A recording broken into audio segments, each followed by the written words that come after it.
서울대 출신 55세 임원, 은퇴 후 1년 만에 무너진 인생 스토리. 여러분도 혹시 이런 생각 해보신 적 없나요? 열심히 공부해서 명문대 들어가고 대기업 임원이 되면 내 인생은 탄탄대로가 되겠지. 저도 그런 기대를 품었던 한 사람이었습니다.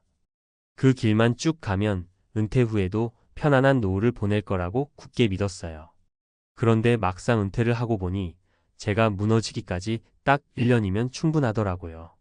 이렇게 시작하면 좀 무겁게 들릴 수도 있는데 사실 은퇴 준비나 은퇴 후의 삶이라는 게 생각보다 훨씬 복잡하고 어렵습니다.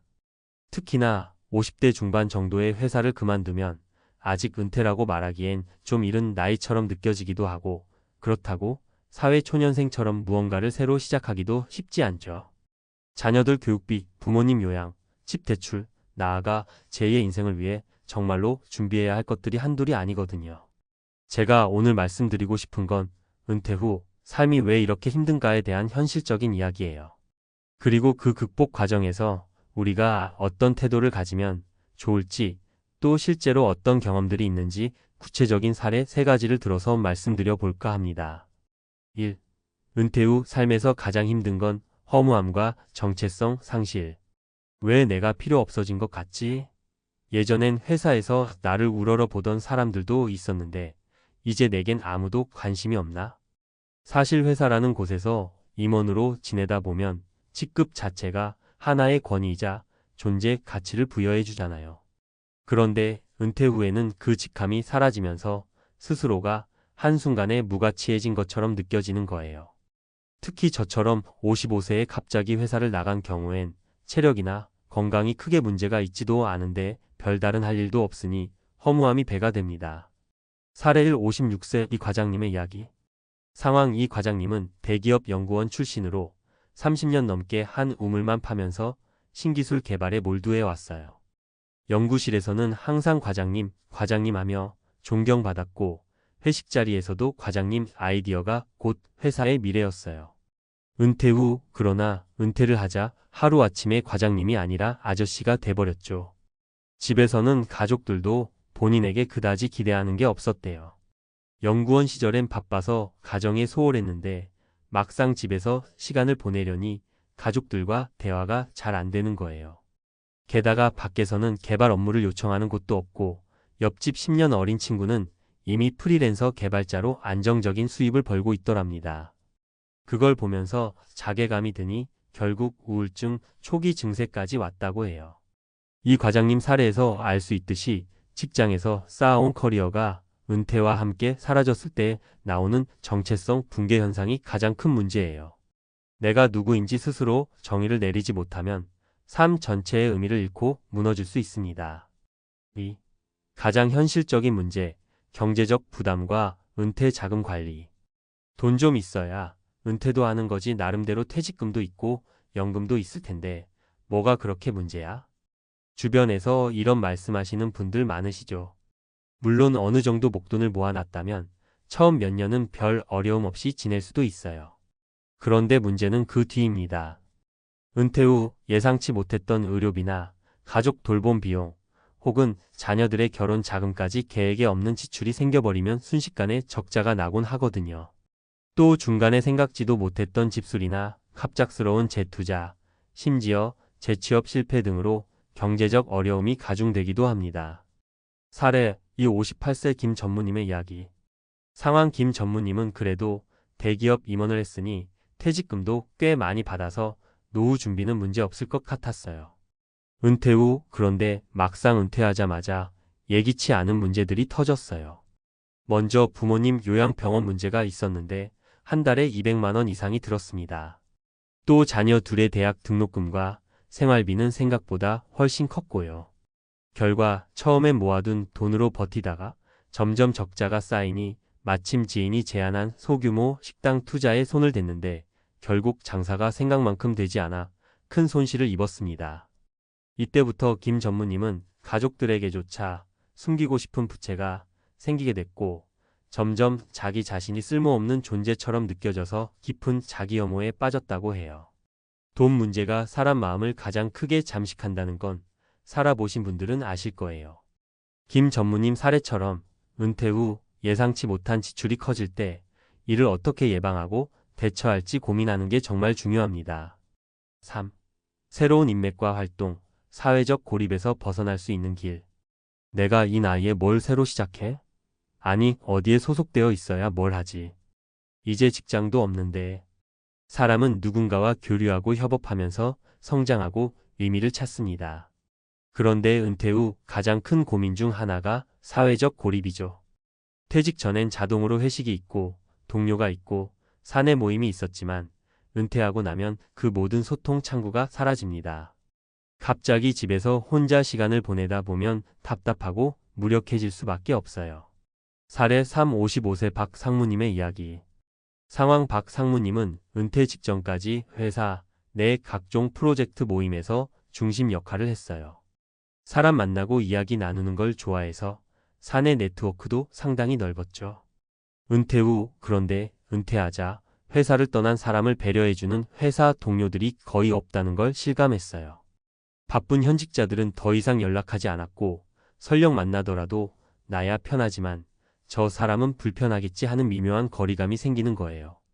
결과 점점 고립된 느낌의 우울감이 찾아왔고 집에서 TV나 보고 인터넷 서핑으로 시간을 때우다가 결국엔 아내가 적극 권유해 지역 사회봉사단에 참여하게 됐어요.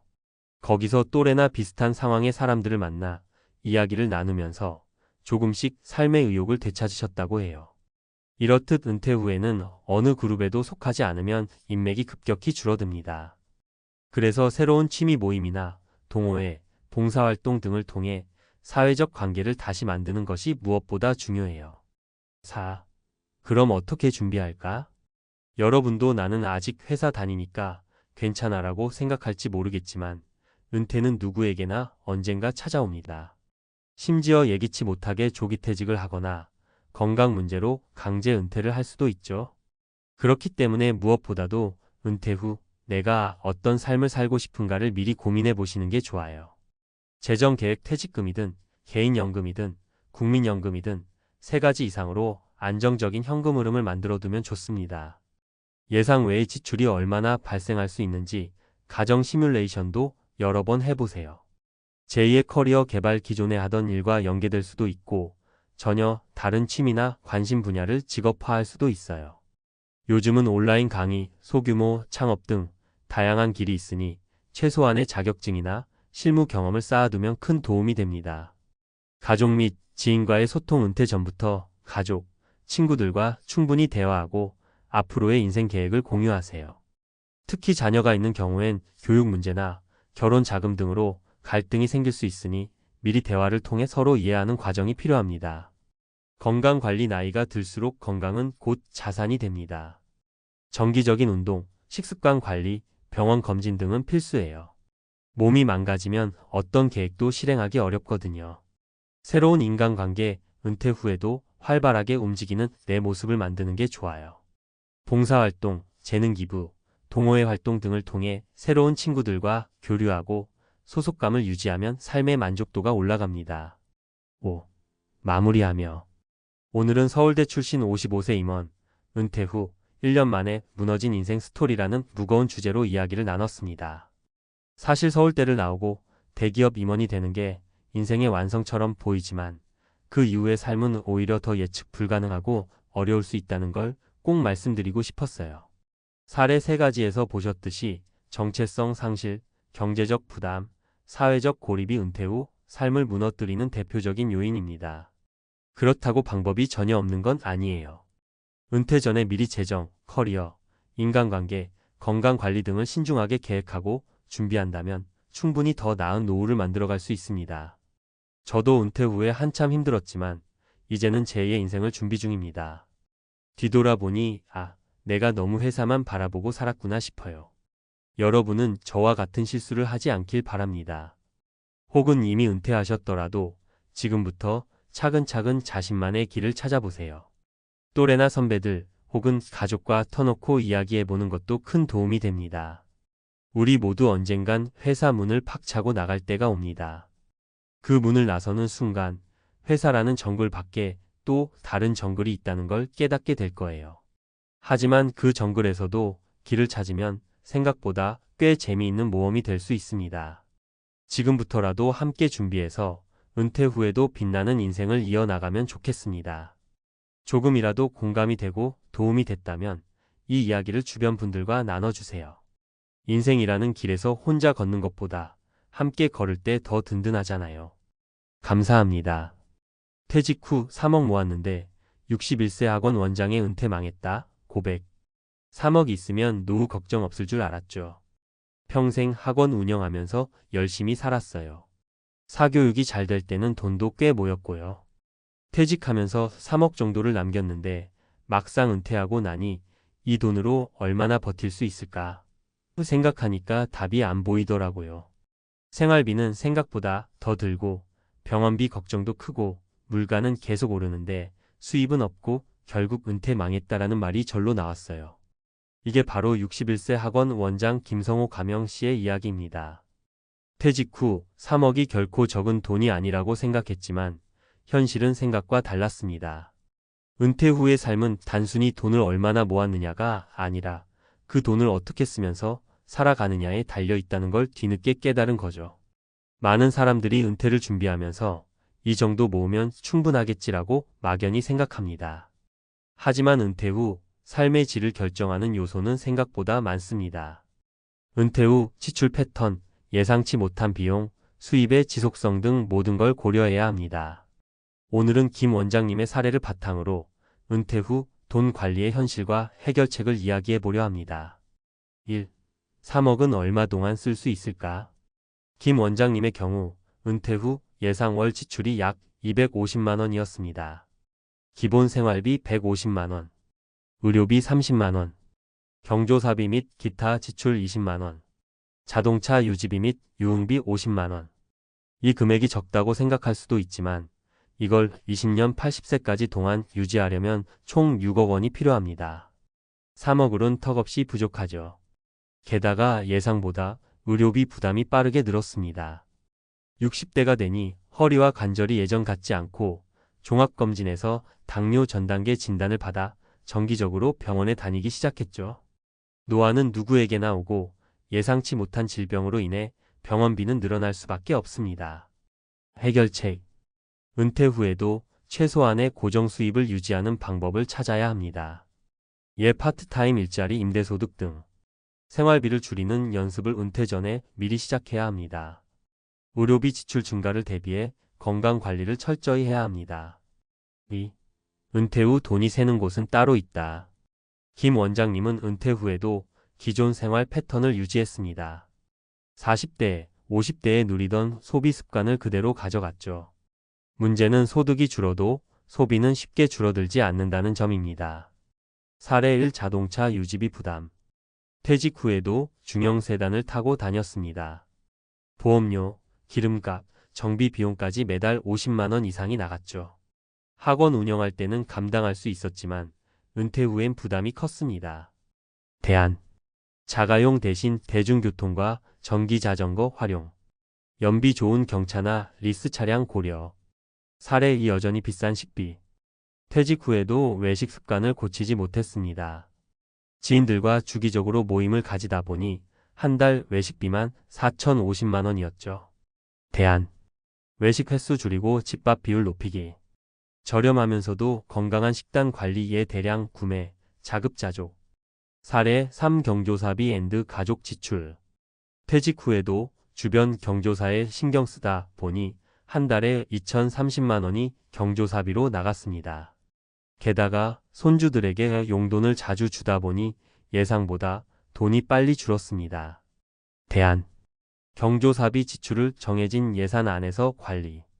가족 지원은 가능한 범위 내에서만. 3. 은퇴 후에도 돈 버는 시스템이 필요하다. 은퇴 후 자산을 유지하는 가장 좋은 방법은 수입이 완전히 끊기지 않도록 만드는 것입니다.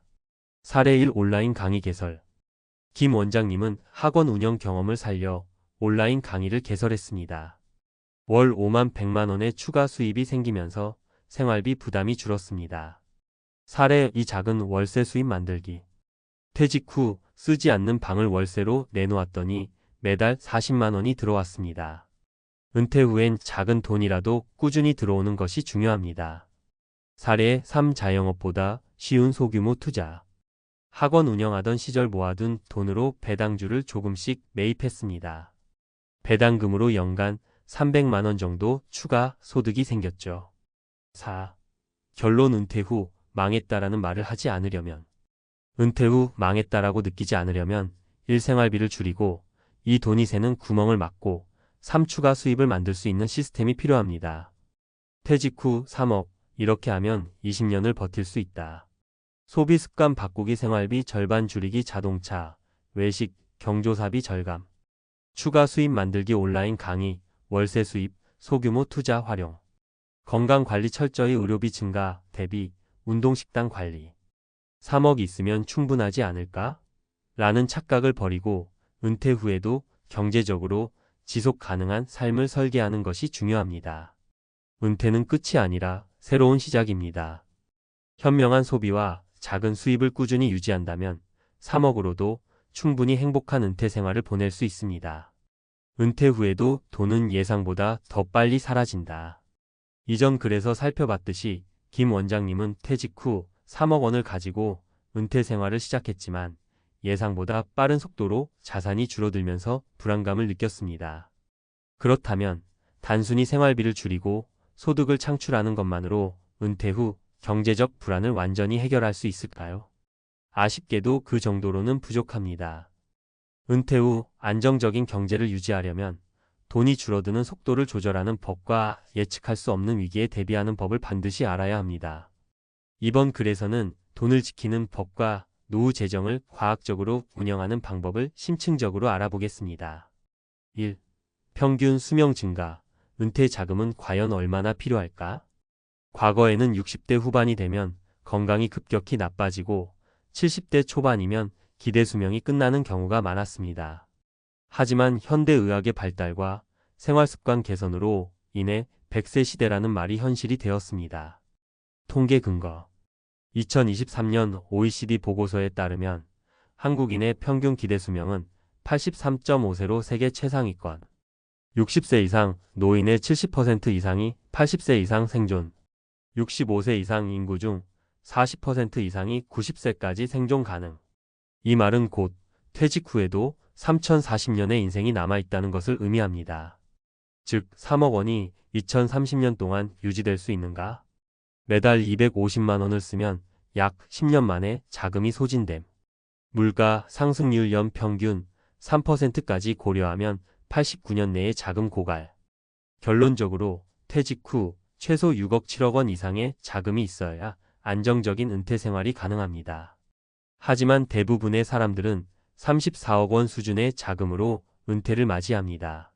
그렇다면 돈이 줄어드는 속도를 조절하는 법은 무엇일까요? 2. 자산 인출 전략이 없으면 3억은 더 빨리 사라진다. 퇴직 후 자산을 유지하는 가장 핵심적인 전략 중 하나가 자산 인출 비율 위드드로월 레이트입니다. 이 개념을 모르면 3억이 아니라 10억이 있어도 빠르게 탕진될 수 있습니다. 대표적인 자산 인출 전략 3가지. 4% 룰 더 4% 룰. 미국 트리니티 대학의 연구 결과에 따르면 연간 은퇴 자금의 4%를 인출하면 30년 이상 안정적으로 유지된다는 연구가 있습니다. 즉 3억 원을 보유한 경우 연간 1200만 원을 100만 원 이하로 사용하면 30년 이상 유지 가능합니다. 문제점. 4% 룰은 고정된 생활비를 가정하지만 현실에서는 의료비 생활비 변동성이 크다. 한국의 은퇴자는 국민연금이 부족하고 연금 소득이 적어 4% 룰만으로는 불안정할 수 있다. 변동 인출 전략, 베리어벌 위드드로월 스트래터지. 일정한 인출 비율을 유지하는 것이 아니라 경제 상황과 물가 상승률을 고려해 유동적으로 인출하는 방식입니다. 예를 들어 주식시장이 좋을 때는 5% 인출, 경기 침체기에는 3% 인출 등으로 조절하는 방법이죠. 장점. 경제 상황에 맞춰 자산을 더 오래 유지할 수 있음. 주식 배당 소득임 대소득 등 다양한 소득원과 결합 가능. 필요한 금액만 인출하는 버컷 스트래터지. 이 전략은 은퇴 자금을 단기 5년 이내, 중기 515년, 장기 15년 이상로 나누어 운영하는 방식입니다. 단기 자금형 금성, 자산, 생활비, 의료비, 중기 자금 안정형 투자, 배당주, 채권 등, 장기 자금 고수익 투자 주식, 부동산 등. 핵심 포인트. 단기 자금을 먼저 사용하면서 장기 자산은 지속적으로 투자. 필요할 때마다 적절한 금액을 인출하여 자산의 수명을 늘림. 3. 예측할 수 없는 노후 위기에 대비하는 법. 노후 생활에서 가장 위험한 변수는 예상치 못한 위기입니다. 김 원장님이 간과했던 부분도 바로 위험 요소 대비였습니다. 은퇴 후 흔히 발생하는 위기 상황 3가지. 의료비 폭탄. 60대 이후 가장 큰 지출은 병원비. 암, 뇌졸중, 치매 등 장기 치료가 필요한 경우 평균 1억 원 이상 비용 발생. 미국의 경우 건강보험이 부족하면 은퇴 자금이 의료비로 사라짐. 해결책. 건강보험 장기요양보험 반드시 준비. 운동과 건강관리를 통해 만성질환 예방. 부모 자녀 지원 부담. 은퇴 후에도 부모 부양 비용 자녀 결혼 비용 부담. 예상보다 많은 가족 지출로 인해 노후 자금이 빠르게 소진됨. 해결책. 자녀에게 경제적으로 독립하도록 교육. 부모님과 재정 계획을 사전에 협의. 인플레이션 금리 상승. 물가가 상승하면 기존 은퇴 자금의 가치는 하락. 특히 은퇴 후 고정소득이 없는 경우 더욱 치명적. 해결책. 배당주, 채권, 부동산 등 인플레이션 해지 자산 보유. 단기 저축과 장기 투자, 포트폴리오를 균형 있게 운영. 결론. 은퇴 후 삶을 망했다 해서 살만하다로 바꾸려면 자산 인출 전략을 세워 돈이 빠르게 소진되지 않도록 조절하자. 의료 비가족 지원 비물가 상승 등 예상치 못한 변수에 대비하자. 은퇴 후에도 수익을 창출하는 방법. 배당, 월세, 온라인 비즈니스 등을 찾자. 3억을 가지고도 망했다는 생각이 들지 않도록 미리 대비하고 준비하는 것이 은퇴 후 진짜 중요한 전략이다. 이제부터라도 늦지 않았습니다. 오늘이 바로 노후 재정을 다시 설계할 최고의 날입니다. 누구나 은퇴를 준비하며 꿈꾸죠. 오랜 직장 생활 끝에 드디어 편히 쉴 수 있을 거라는 기대, 계획만 잘 세우면 걱정이 없을 거라는 확신. 하지만 현실은 다릅니다. 박 씨처럼 완벽하다고 생각했던 계획도 퇴직 후 맞닥뜨리는 현실 앞에서는 너무나 쉽게 무너질 수 있습니다. 50대와 60대가 은퇴를 맞이하며 겪는 불안과 막막함, 내가 뭘 놓쳤을까? 하는 후회와 불안은 생각보다 훨씬 현실적인 문제로 다가옵니다. 완벽할 줄 알았는데? 64년생 박 씨의 은퇴 후 무너진 계획, 그 숨겨진 이유. 은퇴 준비가 끝났다고 생각하고 퇴직을 맞이하는 순간 많은 분들이 이제야 내 인생이 시작이구나라고 느낍니다. 하지만 그 순간부터 예상치 못한 벽들이 나타나기 시작하죠. 64년생 박 씨도 은퇴 후 여유로운 생활을 꿈꿨지만 몇 가지 생각지 못한 현실과 맞닥뜨리며 계획이 무너지고 말았습니다. 박 씨의 사례를 통해 많은 분들이 겪을 수 있는 은퇴 후 현실과 그 이유들을 짚어보고자 합니다. 1. 예산보다 훨씬 빠르게 소진되는 생활비. 박 씨는 퇴직 전에 은퇴 자금을 철저히 계산하고 준비했다고 자신했죠. 매월 필요한 생활비를 예산에 맞추어 정리했고 예상치 못한 지출을 위해 비상금까지 따로 마련해 두었어요. 그런데도 불과 몇 개월 만에 적자는 금액이 사라지기 시작했습니다. 박 씨는 갑작스러운 의료비, 생활비 인상, 그리고 그간 누리지 못했던 여가 활동을 위해 돈을 더 쓰게 되면서 예산이 급격히 줄어들고 있다는 걸 느꼈습니다. 사례 박 씨는 40년간 참아왔던 해외여행을 퇴직 후 다녀오기로 결심했습니다. 젊을 때 못 간 여행지에 다녀오는 게 꿈이었으니까요. 하지만 여행 비용은 생각보다 컸고 여러 번의 해외여행 후 예산이 예상보다 크게 줄어드는 걸 발견했습니다. 여행이 끝나고 돌아와서야 느낀 허탈함에 다시 예산을 재조정해야 했습니다. 결국 은퇴 후에는 큰 지출 계획을 세우지 말고 우선 삶의 균형을 찾아가는 것이 중요하다는 걸 깨달았습니다. 2. 건강 유지에 들어가는 예상치 못한 비용. 은퇴 후엔 오히려 건강을 지키기 위한 비용이 더 들어갑니다. 박 씨도 이제는 쉬면서 건강하게 살면 되겠지라며 건강을 크게 걱정하지 않았습니다. 하지만 생활 습관 변화나 식단 변화 등으로 인해 몸에 여러 변화가 찾아왔고, 이를 관리하기 위해 병원비와 건강보조제 비용이 꾸준히 들어가기 시작했죠. 특히 나이가 들수록 병원에 갈 일도 늘어나면서 생각보다 높은 비용이 발생하게 됐습니다. 사례 박 씨는 퇴직 후 매일 걷기 운동을 시작했지만 무릎 통증이 생기기 시작했어요. 나이가 들수록 관절 건강이 더 중요하다는 걸 체감하게 되었죠. 결국 정기적인 치료와 건강식 섭취를 위한 지출이 늘어났고, 이 또한 퇴직 전에는 전혀 예상하지 못한 부분이었습니다. 박 씨는 퇴직 후엔 건강관리 비용이 더 많이 든다는 걸 실감하며 예산에서 이 부분을 미리 고려하지 못한 점을 후회했습니다. 3. 사회적 관계에서 오는 외로움과 생활의 불안정함. 은퇴 후 예상 밖으로 가장 크게 느껴지는 부분은 바로 사회적 고립감입니다. 박 씨도 은퇴 전까지는 다양한 사람들과 교류하며 바쁘게 지냈습니다. 하지만 은퇴 후엔 아침에 눈을 떠도 하루 종일 혼자 시간을 보내는 일이 많아졌죠. 처음에는 혼자 있는 시간이 좋았지만 시간이 지날수록 이 고립감이 심해졌고, 사회적 네트워크가 없어지면서 정서적 안정도 크게 흔들렸습니다. 사례 박 씨는 은퇴 후 마을 모임에 참석하며 새로운 친구들을 만들고 싶었지만 자주 만날 기회가 많지 않았습니다. 직장에 있을 때는 매일 얼굴을 보던 사람들이 있었지만 퇴직 후 그런 관계가 급격히 줄어들다 보니 점점 외로움을 느끼기 시작했습니다. 특히 혼자 있는 시간이 많아지니 사소한 걱정들도 크게 느껴졌고, 이는 정서적인 안정감을 흔드는 요소로 작용했죠. 결국 박 씨는 새로운 취미를 시작하고 지역 활동에 적극적으로 참여하면서 이 문제를 조금씩 해결하기 시작했습니다. 박 씨가 겪은 은퇴 후 현실 어떻게 대처할 수 있을까? 이처럼 완벽할 줄 알았던 은퇴 계획이 무너진 이유는 사실 은퇴 후 현실을 충분히 고려하지 않았기 때문입니다. 그렇다면 어떻게 대처해야 할까요? 예산을 다시 검토하고 여유 자금을 마련해 두기. 은퇴 후에는 예상치 못한 지출이 많아질 가능성이 큽니다. 생활비와 별도로 여유 자금을 마련해 두고 지나친 소비는 자제해야 합니다. 여유 자금이 충분히 확보되지 않은 상황이라면 은퇴 후에 경제적인 불안감을 겪게 될 가능성이 크죠. 건강관리 비용을 계획의 일부로 포함하기. 건강은 은퇴 후의 생활에서 가장 중요한 부분입니다. 특히 병원비나 건강관리에 필요한 지출은 점차 증가할 수밖에 없기에 이를 위한 여유 자금을 미리 고려해야 합니다. 건강을 관리하면서도 무리하지 않는 운동 습관을 들이고 필요할 땐 전문가의 도움을 받는 것이 좋습니다. 사회적 네트워크를 꾸준히 유지하기. 은퇴 후에는 관계의 빈자리가 크게 느껴지기 마련입니다.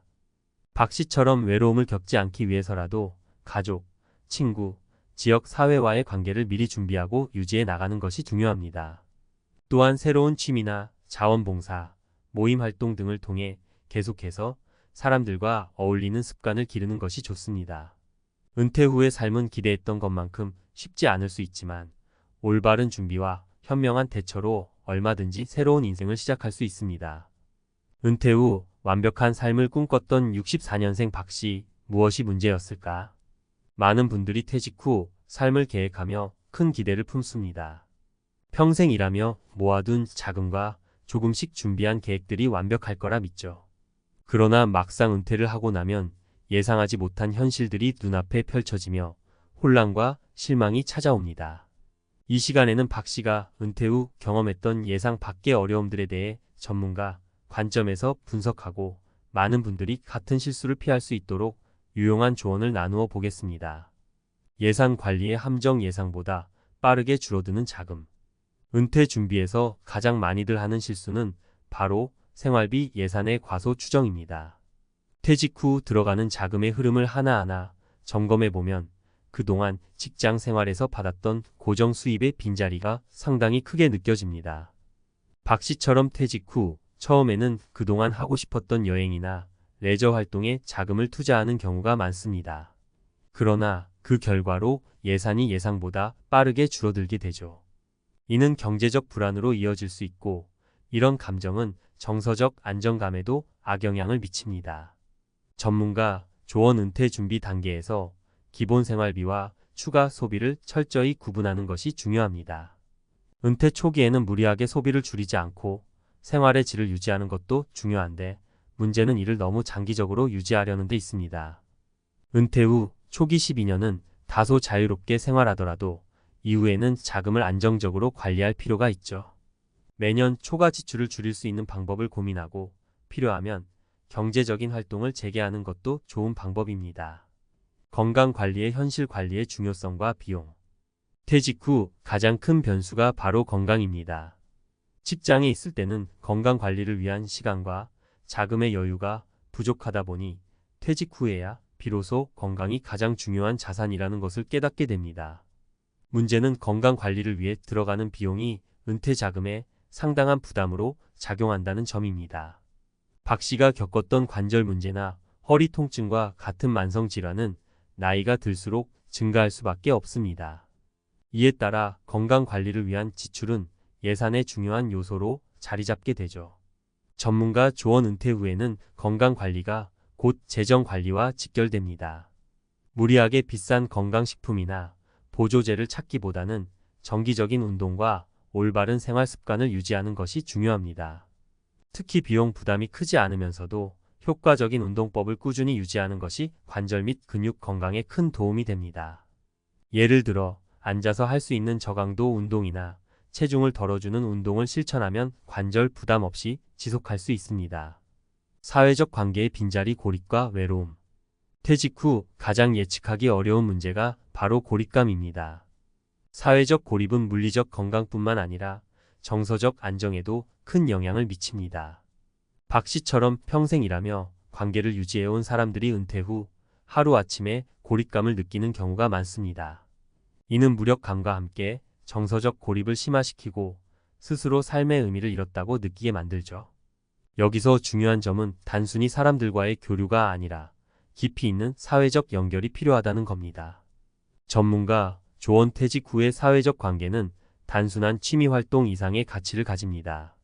새로운 취미를 시작하거나 자원봉사에 참여하는 것은 물론이고 지역 커뮤니티나 모임에서 자주 만나는 사람들과 친밀한 관계를 형성하는 것이 좋습니다. 예를 들어 책 모임이나 운동 동아리와 같은 활동은 정서적 안정감을 높여주고 자신감을 회복하는 데 큰 도움이 됩니다. 또한 퇴직 후 시간을 보낼 때 스스로 선택한 활동에 몰두하는 것이 가장 큰 효과를 발휘할 수 있습니다. 은퇴 후 삶의 성공 어떻게 준비할 수 있을까? 박 씨가 겪었던 일은 누구에게나 일어날 수 있는 일입니다. 은퇴 후 예상하지 못한 문제들이 발생할 때 우리는 당황스럽기도 하고 계획이 완벽하지 못했다는 사실에 실망하기도 하죠. 그러나 은퇴 후에도 삶의 질을 유지하고 행복한 은퇴 생활을 보내기 위해 필요한 요소들은 사실 간단합니다. 지속적인 예산 검토와 유동성 관리. 은퇴 자금은 고정적이기 때문에 경제적 유동성을 미리 고려해 둬야 합니다. 큰 지출이 생길 때는 한 번 더 고민하고 필요할 때는 자산을 유동성 있게 조정할 수 있는 준비가 필요합니다. 예를 들어 퇴직 초기에는 여유 자금이 넉넉할지라도 매년 자산의 변동성을 점검하는 습관을 들이면 경제적 안정감이 훨씬 더 높아집니다. 간단하고 지속 가능한 건강관리 루틴. 은퇴 후 건강관리는 생활의 중요한 일부분입니다. 특히 노화와 함께 찾아오는 만성질환이나 약화된 체력을 보완할 수 있는 운동을 규칙적으로 실천하는 것이 중요하죠. 예를 들어 체중을 덜어주는 물속 운동이나 무릎 부담이 적은 걷기 대신에 운동법을 찾아 시도해보는 것도 좋은 방법입니다. 건강관리에 과도한 비용을 들이기보다는 자신에게 맞는 루틴을 찾는 것이 가장 중요합니다. 사회적 관계와 정서적 안정. 고립감을 해소하기 위해서는 자신의 삶에 의미를 부여할 수 있는 취미나 봉사활동이 필요합니다. 새로운 취미를 찾고 동네 커뮤니티에서 함께 할 수 있는 사람들을 만나는 것도 정서적 안정에 크게 도움이 됩니다. 또한 나와 같은 은퇴자들과 경험을 공유하며 서로 격려할 수 있는 관계를 형성하는 것도 고립감을 해소하는 효과적인 방법입니다. 박 씨의 경험을 통해 은퇴 후 현실이 꼭 우리가 기대한 대로 흘러가지 않는다는 점을 알게 됩니다. 완벽할 거라고 생각했던 계획이 무너지는 순간에도 다시 준비하고 새롭게 시작할 수 있습니다. 은퇴 후에도 지속적으로 삶의 질을 높이고 의미 있는 삶을 살아가기 위해서는 경제적 관리, 건강 유지, 그리고 정서적 안정감을 위한 관계의 유지가 중요하다는 점을 잊지 마시기 바랍니다. 퇴직금으로 세계 여행 떠난 58세 대기업 임원 1년 만에 주차 관리원 됐습니다. 퇴직을 앞두고 있거나 이미 퇴직을 경험해 본 분들은 한 번쯤 이런 상상을 해보셨을 거예요. 아, 이제 회사 생활이 끝났으니 그동안 못 다녔던 곳을 여행도 하고 재밌는 취미도 찾아보면서 여유롭게 지내야지. 그런데 막상 은퇴를 하고 나면 생각했던 것만큼 마음이 편하지 않을 때가 많습니다. 특히나 대기업에서 임원까지 지냈던 분들은 월급이 끊기고 나서의 경제적 부담을 체감하게 되면 이전에 꿈꾸던 자유로운 삶이 생각처럼 달콤하지 않다는 걸 실감하곤 하죠. 오늘은 퇴직금으로 세계 여행을 떠났다는 화려한 시작을 했지만 불과 1년 만에 주차 관리원으로 일하게 된 58세 전직 임원의 이야기를 서론 삼아 은퇴 이후의 삶과 준비에 대한 이야기를 나눠보려고 해요. 사람마다 처한 상황과 선택은 다르지만 은퇴 이후 생계를 이어가는 방식과 새로운 삶의 방향성을 찾는 과정에서 공통적으로 겪는 고민들이 분명 있을 겁니다. 지금부터 제가 들려드릴 3가지 사례가 조금이나마 현실적인 생각거리를 드릴 수 있었으면 좋겠어요. 1. 하루하루가 여행 같을 줄 알았는데 막상 집에만 있으면 우울해지더라고요. 첫 번째는 58세 대기업 임원 출신인 A씨의 이야기입니다. A씨는 꽤 오래전부터 퇴직하면 세계 일주 한번 해보자라는 꿈을 갖고 계셨어요. 마침 58세에 명예퇴직 제안이 들어왔고 퇴직금도 꽤 여유 있게 받을 수 있다 보니 큰 결심을 했죠. 아내와 함께 유럽, 남미, 동남아 등지로 떠나 6개월 넘게 여행을 다녔습니다. SNS에는 매일같이 아름다운 풍경과 맛있는 음식을 즐기는 사진이 올라왔고 주변 사람들은 와, 부럽다 하며 엄지손가락을 치켜세웠어요. 그런데 막상 한국으로 돌아오니 남아있는 돈이 생각보다 빠른 속도로 줄고 있었습니다. 게다가 6개월 넘게 여행을 하며 돈 쓰는 재미에 익숙해져 버렸던 터라 국내에 돌아와서 허리띠를 졸라매는 삶으로 돌아가기가 쉽지 않았어요. 또 한편으로는 이제 뭐하지? 라는 막막함이 밀려왔어요.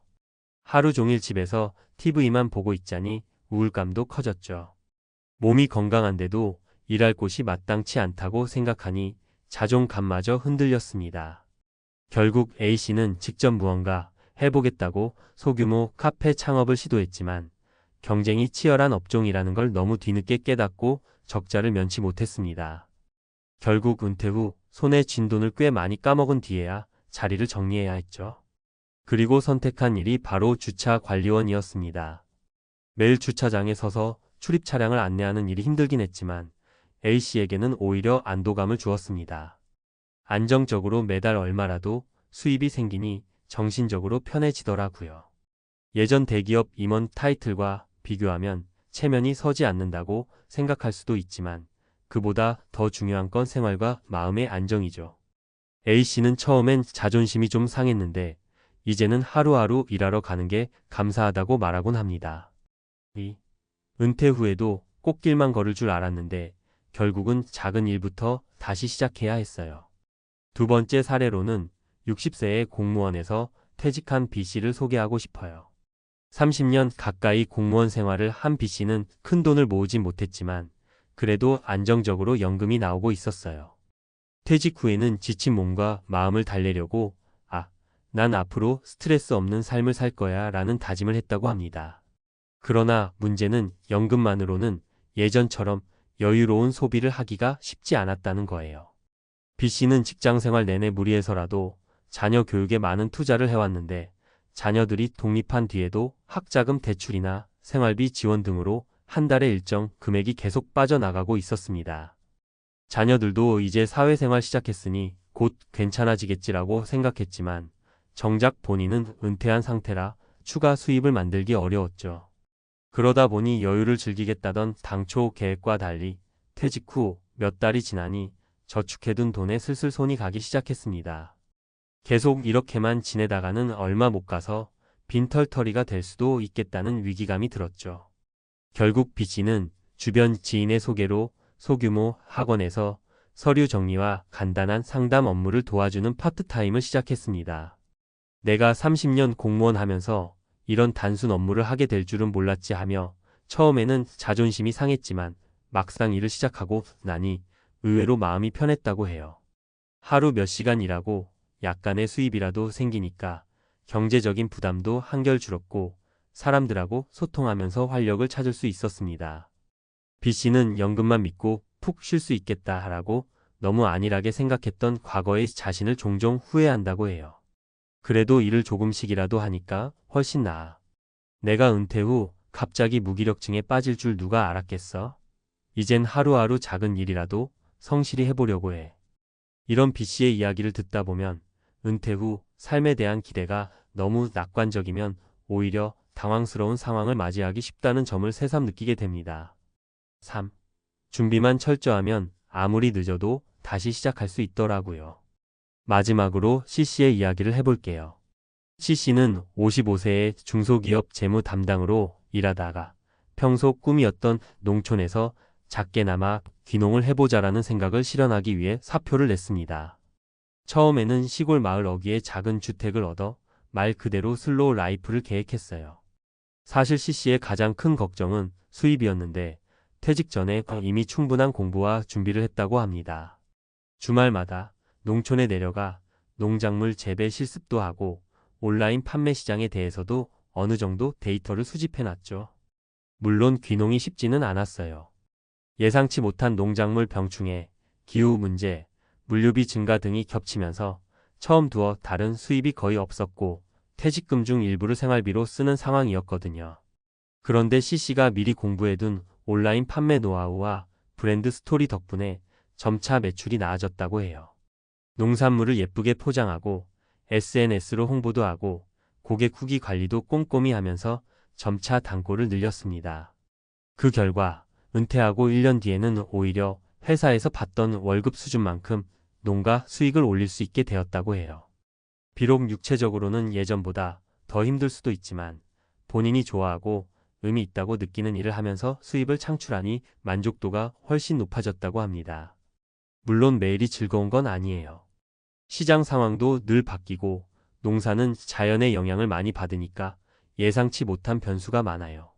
그래도 미리 준비를 많이 해둔 덕분에 적어도 당황하지 않을 수 있었고 이젠 평생 직장 없이도 살아갈 자신감이 생겼어요 라고 C씨는 말합니다. 은퇴 이후 무엇을 어떻게 준비해야 할까요? 세 분의 이야기가 각각 결이 다르지만 은퇴 후에 느끼는 심리적, 경제적 부담은 누구나 공감할 만한 부분이 있어요. 한 번에 정해진 큰 돈 퇴직금을 손에 쥐게 되면 마음이 잠시 부풀어 오릅니다. 하지만 그 돈이라는 게 생각보다 금방 소진될 수 있음을 깨닫게 되죠. 여행이나 창업 같은 꿈을 실현하는 데서 오는 기쁨도 잠시 살아가면서 계속 비용이 들어가는 현실 앞에서는 결국 지속 가능한 수입원을 고민하게 됩니다. 예전에는 대기업 임원, 공무원, 회사원이었고 은퇴 전에는 사회적으로 인정받는 직업을 가졌다고 해도 은퇴 후에는 그 타이틀이 주는 배경이 사라집니다. 중요해지는 건 내가 지금 가지고 있는 돈, 앞으로 필요한 돈, 그리고 그 돈을 어떻게 꾸준히 벌거나 불릴 것인가에 대한 현실적인 부분이죠. 그리고 동시에 어떻게 하면 내 삶의 의미를 찾고 자존감을 유지하면서 살아갈 수 있을까 하는 문제이기도 해요. B씨는 직장 생활 내내 무리해서라도 자녀 교육에 많은 투자를 해왔는데 자녀들이 독립한 뒤에도 학자금 대출이나 생활비 지원 등으로 한 달에 일정 금액이 계속 빠져나가고 있었습니다. 자녀들도 이제 사회생활 시작했으니 곧 괜찮아지겠지라고 생각했지만 정작 본인은 은퇴한 상태라 추가 수입을 만들기 어려웠죠. 그러다 보니 여유를 즐기겠다던 당초 계획과 달리 퇴직 후 몇 달이 지나니 저축해둔 돈에 슬슬 손이 가기 시작했습니다. 계속 이렇게만 지내다가는 얼마 못 가서 빈털터리가 될 수도 있겠다는 위기감이 들었죠. 결국 B씨는 주변 지인의 소개로 소규모 학원에서 서류 정리와 간단한 상담 업무를 도와주는 파트타임을 시작했습니다. 내가 30년 공무원 하면서 이런 단순 업무를 하게 될 줄은 몰랐지 하며 처음에는 자존심이 상했지만 막상 일을 시작하고 나니 의외로 마음이 편했다고 해요. 하루 몇 시간 일하고 약간의 수입이라도 생기니까 경제적인 부담도 한결 줄었고 사람들하고 소통하면서 활력을 찾을 수 있었습니다. B씨는 연금만 믿고 푹 쉴 수 있겠다라고 너무 안일하게 생각했던 과거의 자신을 종종 후회한다고 해요. 그래도 일을 조금씩이라도 하니까 훨씬 나아. 내가 은퇴 후 갑자기 무기력증에 빠질 줄 누가 알았겠어? 이젠 하루하루 작은 일이라도 성실히 해보려고 해.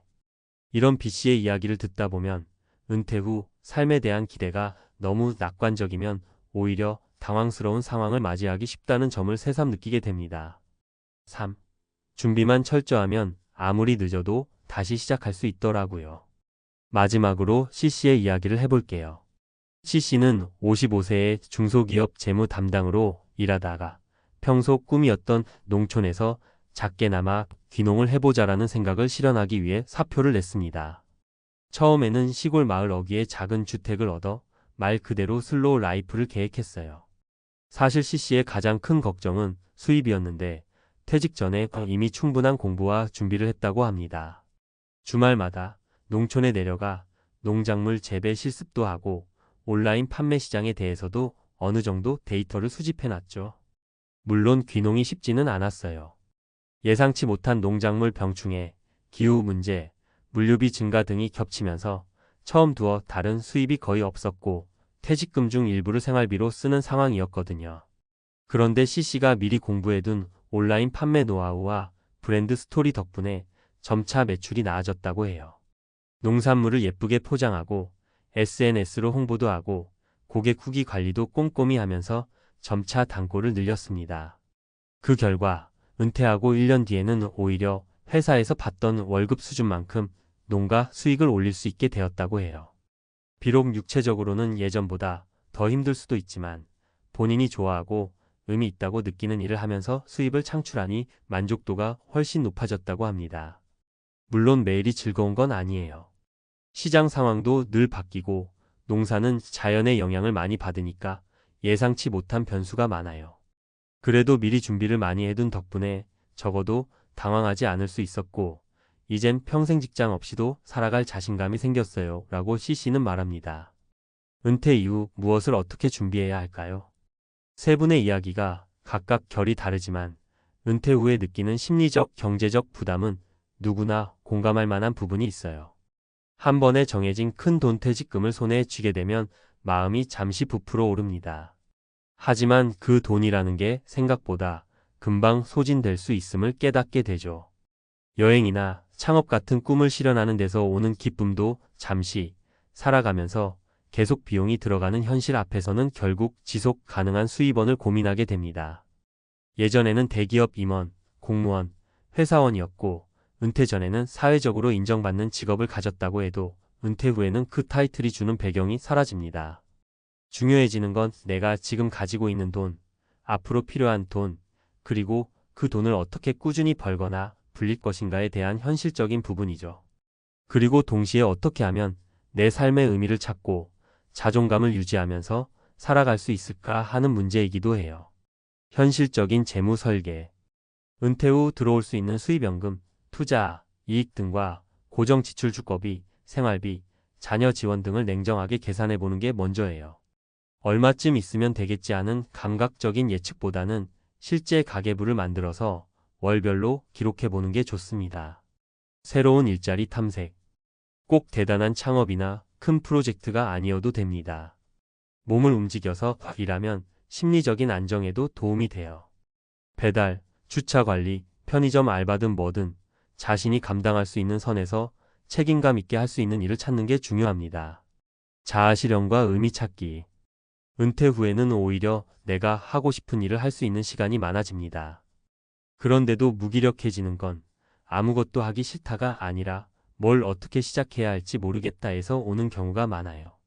반면에 CC처럼 미리 준비를 해서 귀농 또는 소규모 창업을 시도해 볼 수도 있고 봉사나 커뮤니티 활동을 통해 새로운 보람을 찾을 수도 있죠. 주변 사람과의 관계. 가정 내에서 아내, 남편, 자녀와의 관계도 달라질 수 있습니다. 퇴직 전에 바쁘게 지내며 대화가 부족했다면 이제는 가족들이 내가 쉬니까 언제나 가용 가능이라고 여길 수도 있고요. 가족들과 생활비나 미래 계획에 대해 솔직하게 이야기하고 함께 목표를 세우는 게 갈등을 줄이는 방법입니다. 마무리하며 퇴직금으로 세계 여행까지 했다가 결국 주차 관리원 됐다라는 이야기는 단순히 전직 임원, 결국 알바로 추락했다라는 자극적인 에피소드라기보다 우리 모두가 겪을 수 있는 은퇴 후 인생의 전환점을 보여주는 사례 같아요. 사실 중요한 건 어떤 타이틀을 달았냐가 아니라 지금 내 생활을 잘 꾸려나가고 있느냐에 달려 있거든요. 은퇴 준비를 철저히 했든 부족하게 했든 막상 은퇴해보면 다 예상 밖의 상황들을 마주하게 됩니다. 그럴 때일수록 아직 늦지 않았다는 긍정적인 마음을 가지되 현실적인 수입원을 확보하기 위해 노력하고 동시에 새로운 의미와 소속감을 찾아보는 시도가 필요해요. 한번 도전해서 실패했다고 해서 모든 게 끝나는 게 아니라 얼마든지 다시 시작할 수 있으니까요. 오늘 제가 전해드린 세 가지 이야기가 은퇴라는 큰 전환점을 맞이한 분들 혹은 곧 맞이할 분들에게 나도 이렇게 해볼 수 있겠다.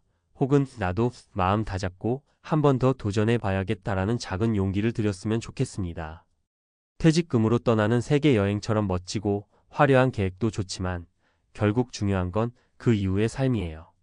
은퇴 후에 기다리는 인생의 이막이 생각만큼 호락호락하지 않을 수 있지만 그만큼 또 다른 배움과 기회가 열려 있으니 너무 두려워하거나 움츠러들지 않았으면 합니다. 부디 모든 분이 스스로 원하는 삶의 방향을 찾고 그걸 위해 하루하루 작은 노력이라도 이어가시길 바랍니다. 우리에게는 아직 많은 시간이 남아 있으니까요.